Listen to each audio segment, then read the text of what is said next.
प्यारे बच्चों, कोविड-19 के कारण आप सभी अपने अपने घरों में रहकर ही अपनी पढ़ाई कर रहे हैं। ऐसे समय में आप अपनी पढ़ाई को रोचक तरीके से सीख समझ सकें, इसके लिए झारखंड सरकार द्वारा प्रस्तुत किया जा रहा है हमारा दूरदर्शन हमारा विद्यालय कार्यक्रम।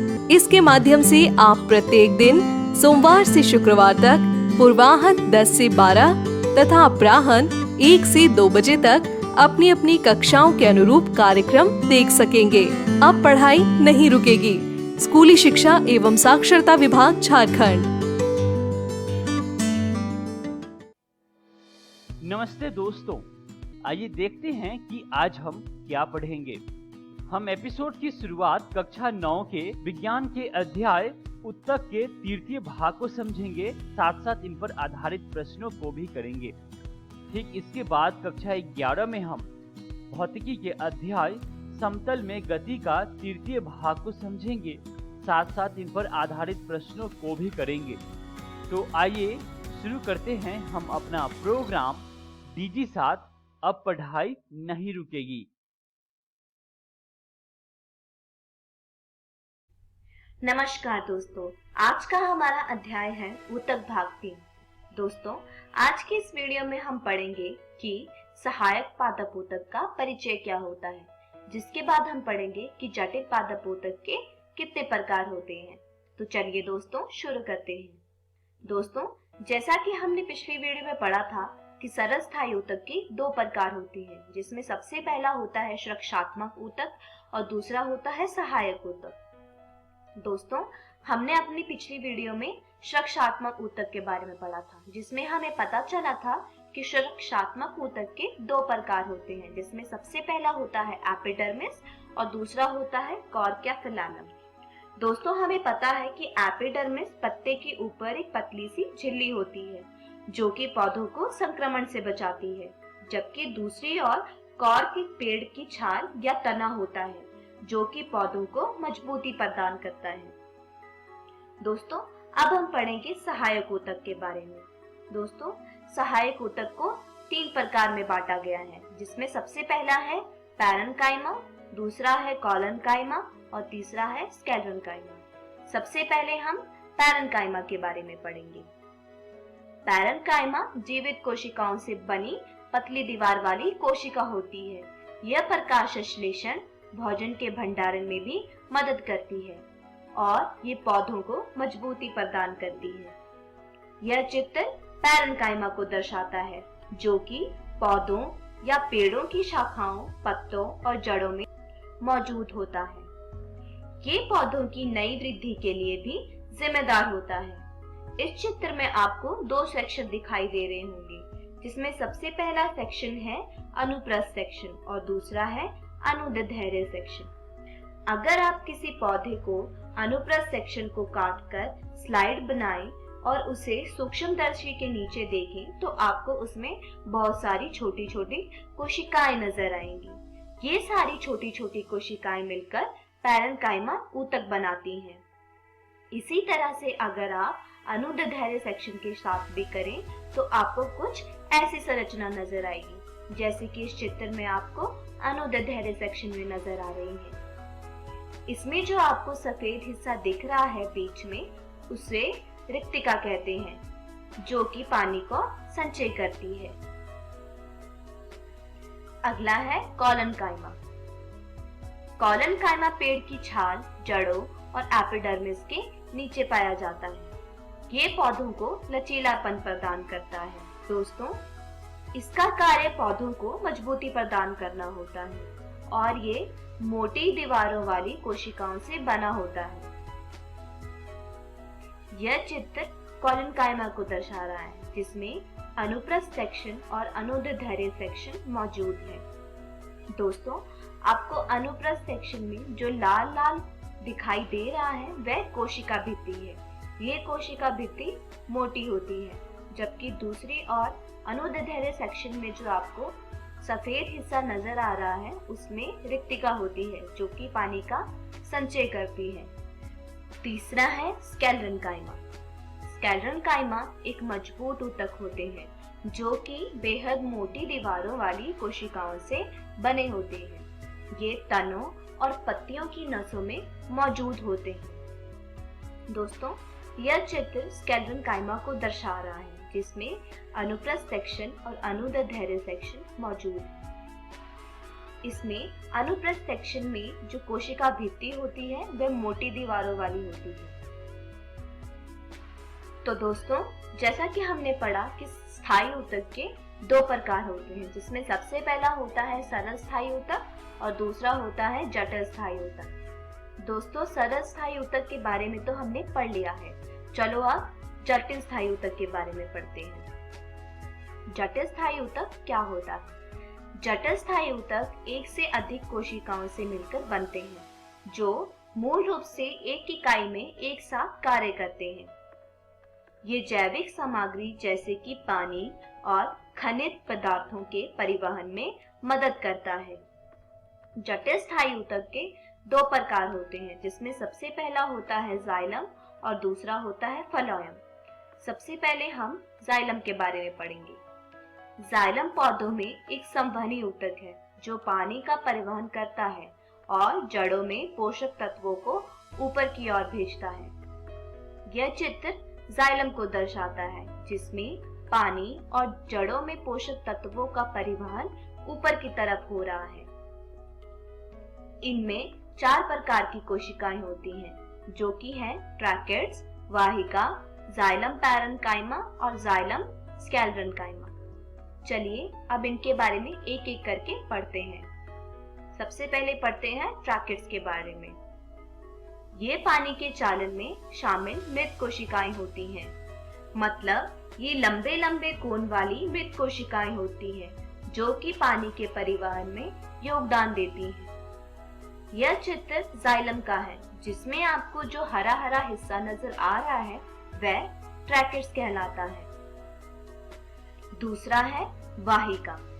वाहिका बेलनाकार ट्यूब जैसी संरचना होती है, जो कि इस तरह से एक दूसरे के ऊपर होती है ताकि ये पानी का परिवहन कर सके। इस चित्र में आपको जो बीच का हिस्सा नजर आ रहा है वह वाहिका कहलाता है। तीसरा है जाइलम पैरेन्काइमा। ये भोजन के भंडारण के लिए प्रयुक्त मोटी कोशिका होती है। यह चित्र एक जाइलम का है, जिसमें वाहिका के पीछे एक लकीर सी होती है, जिसे हम कहते हैं जाइलम पैरेन्काइमा। चौथा है जाइलम स्केलेरेन्काइमा। ये पौधों को यांत्रिक शक्ति प्रदान करता है। इस चित्र में यह हिस्सा जाइलम स्केलेरेन्काइमा को दर्शाता है। अब हम पढ़ते हैं फ्लोएम के बारे में।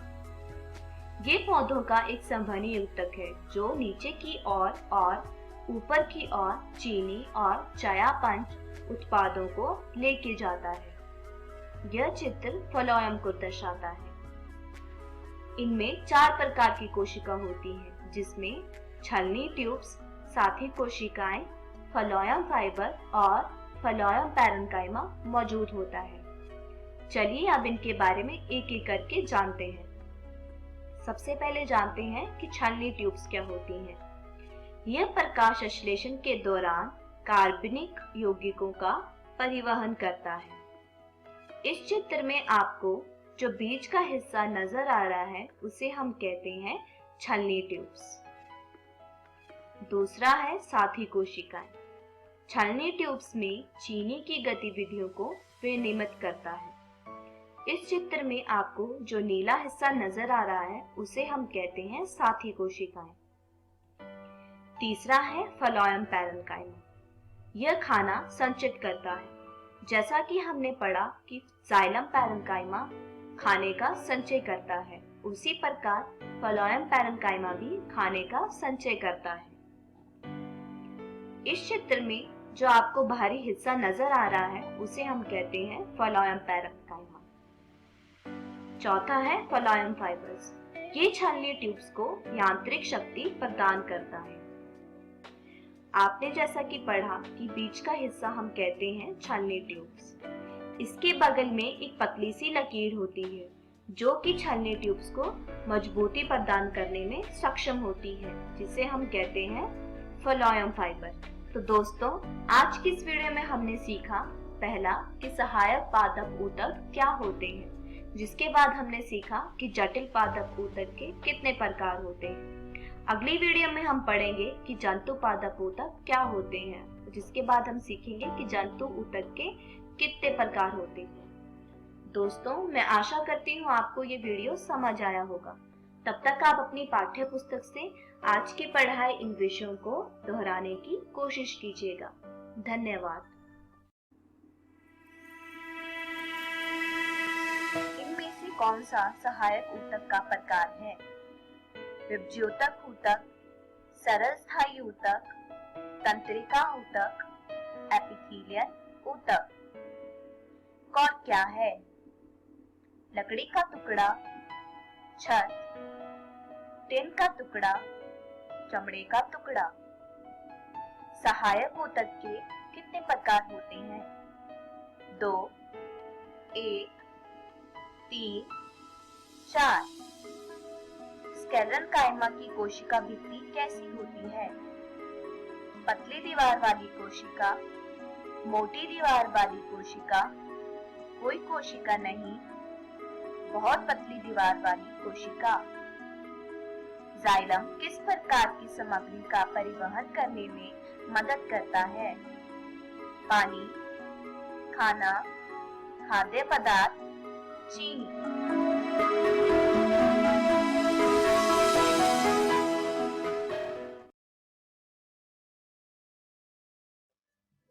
नमस्कार दोस्तों, आज हम पढ़ने वाले हैं कक्षा 11वीं के भौतिकी का अध्याय समतल में गति भाग 3। तो वीडियो शुरू करने से पहले आइए एक बार नजर डालते हैं कि आज की वीडियो में हम क्या पढ़ने वाले हैं। तो आज हम पढ़ेंगे सदिशों का वियोजन, उसके बाद हम पढ़ेंगे एकांक सदिश और सबसे अंत में हम पढ़ेंगे विश्लेषणात्मक विधि द्वारा सदिशों का योग। तो आइए शुरू करते हैं। सदिशों का वियोजन। जैसा कि पिछली वीडियो में आपने पढ़ा था कि यदि कोई एक सदिश A और सदिश B दोनों एक ही समतल में है और यहां पर एक तीसरा सदिश C भी है जो इसी समतल में है, तब हम सदिश C को सदिश A तथा सदिश B के रेखीय संयोजन के रूप में लिख सकते हैं। आइए देखते हैं किस तरह। तो यहां सबसे पहले हम सदिश C को दर्शाते हैं और इसी प्रकार हम सदिश A तथा सदिश B को इसके साथ यहां पर दर्शाते हैं। अब सदिश A तथा B के रेखीय संयोजन के रूप में लिखने के लिए हमें सदिश A तथा B के परिमाण में परिवर्तन करना होगा, जिसके लिए हम सदिश A तथा B को किसी वास्तविक संख्या से गुणा करते हैं, जिससे सदिश A का परिमाण इस तरह परिवर्तित हो जाता है और सदिश B का परिमाण इस तरह परिवर्तित हो जाता है। तो अब आप देख सकते हैं कि यहाँ सदिश A तथा सदिश B के रेखीय संयोजन से सदिश C का निर्माण हो रहा है। तो सदिश A के परिमाण में परिवर्तन होने के बाद हम नए सदिश को λ1 A लिखेंगे। यहाँ पर λ1 एक वास्तविक संख्या है। इसी प्रकार हम दूसरे सदिश को λ2 सदिश B लिखते हैं। यहाँ पर भी λ2 एक वास्तविक संख्या है तथा सदिश C इस प्रकार है। तो आइए अब हम आगे चलते हैं और सदिश का वियोजन x तथा y अक्ष के रूप में देखते हैं। तो इसके लिए हम सबसे पहले यहाँ पर एक x अक्ष ले लेते हैं और इस तरह यहाँ पर y अक्ष ले लेते हैं, जो कि एक दूसरे के लंबवत होते हैं। और अब हम यहाँ पर एक सदिश लेते हैं जिसका नाम है सदिश C। अब हम सदिश C का x अक्ष पर घटक लेते हैं। घटक को इंग्लिश में कहते हैं कंपोनेंट। इस तरह हम यहाँ पर सदिश C का घटक ले लेते हैं, जिसको हम बोलते हैं सदिश a।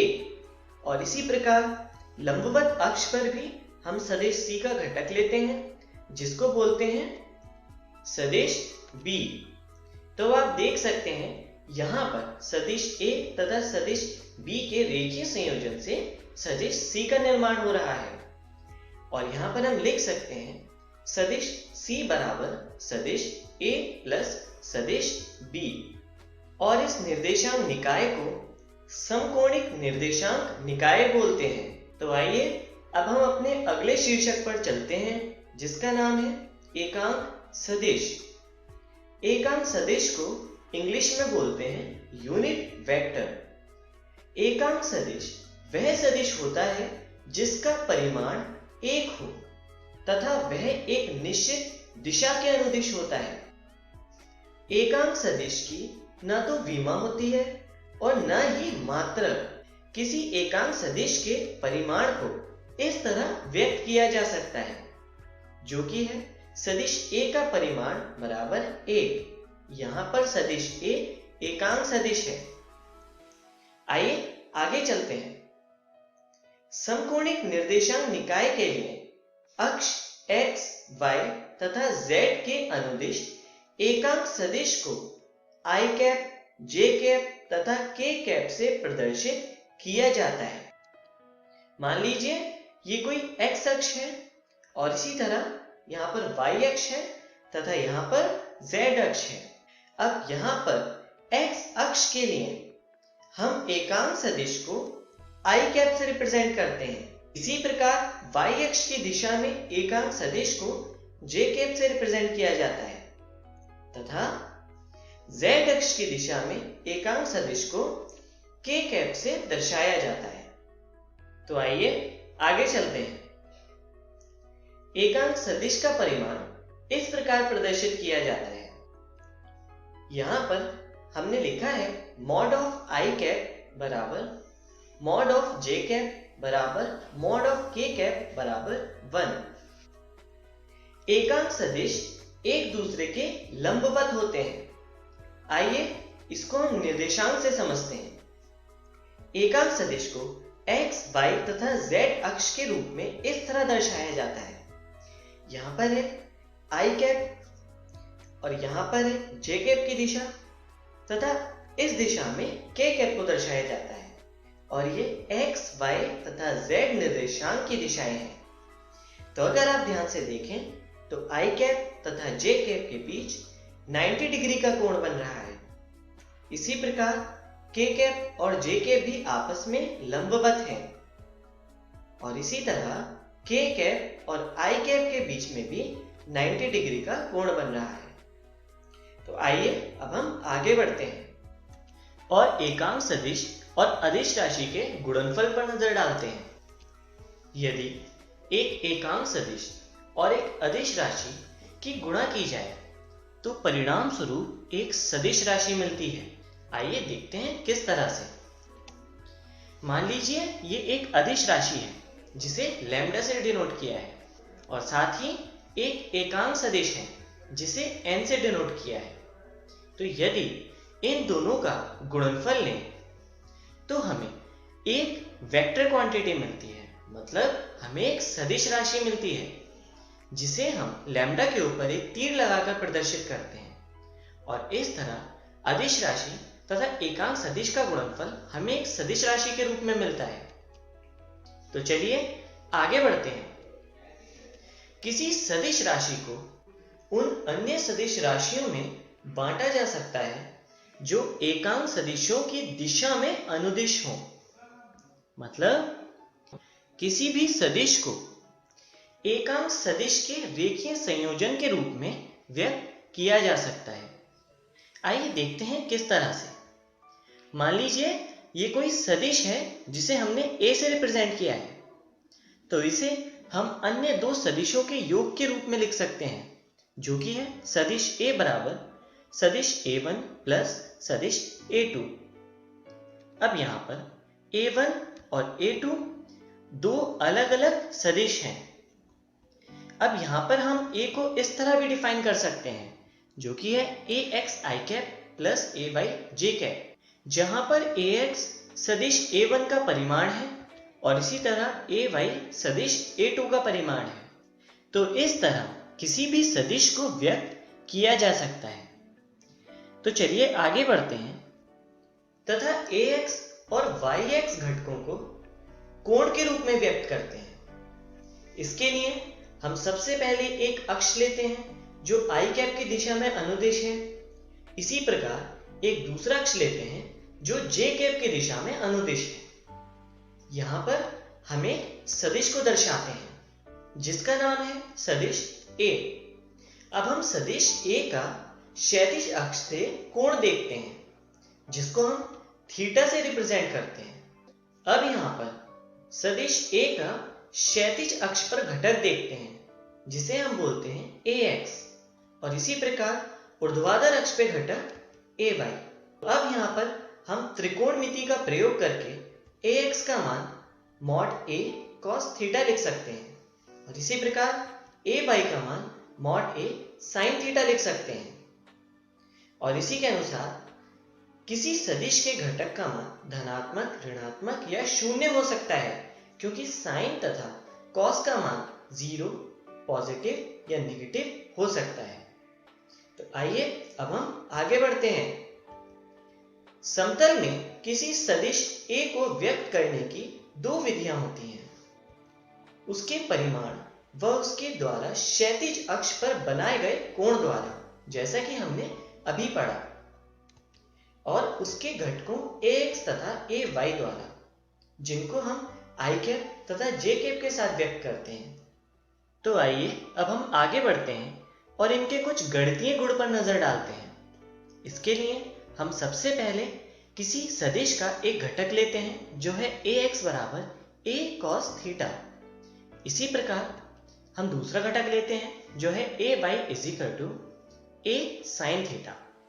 अब हम इन दोनों का स्क्वायर करके जोड़ देते हैं जिससे हमें मिलता है AX square plus AY square, जिसकी कैलकुलेशन इस तरह से होगी।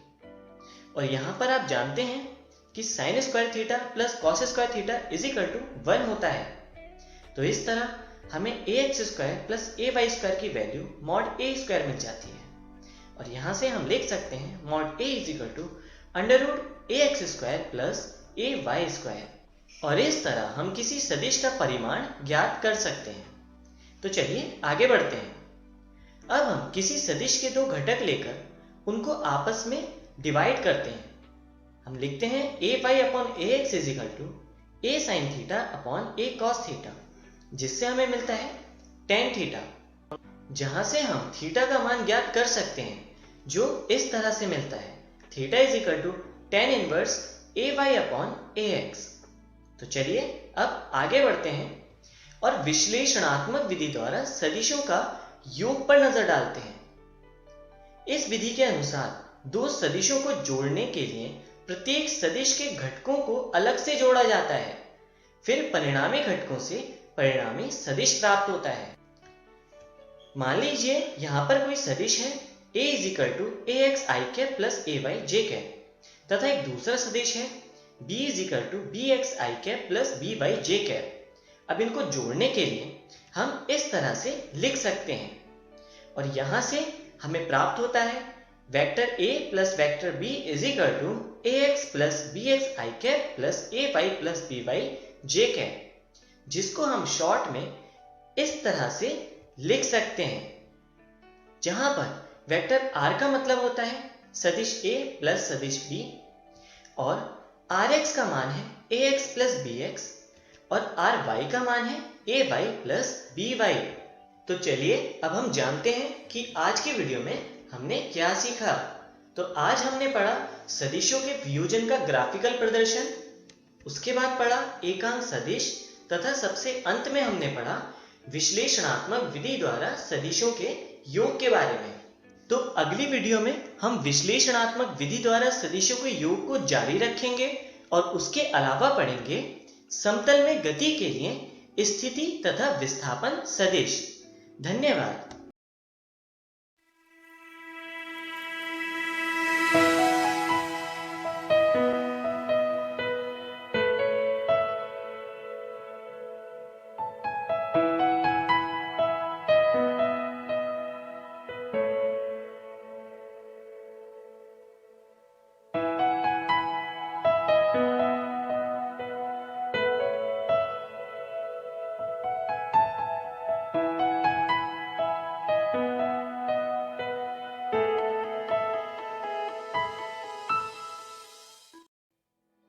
नमस्ते दोस्तों, डीजी 7 के आज के एपिसोड में आशा करता हूँ कि आपको बहुत कुछ सीखने को मिला होगा। आइए देखते हैं कि आज हमने क्या पढ़ा।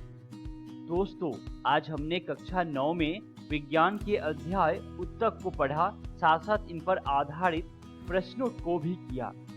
ठीक इसके बाद कक्षा 11 में हम भौतिकी के अध्याय समतल में गति को पढ़ा, साथ साथ इन पर आधारित प्रश्नों को भी किया। आइए देखते हैं कि हम कल क्या पढ़ेंगे। हम कल कक्षा 9 में अर्थशास्त्र के अध्याय संसाधन के रूप में लोग को पढ़ेंगे, साथ साथ इन पर आधारित प्रश्नों को भी करेंगे।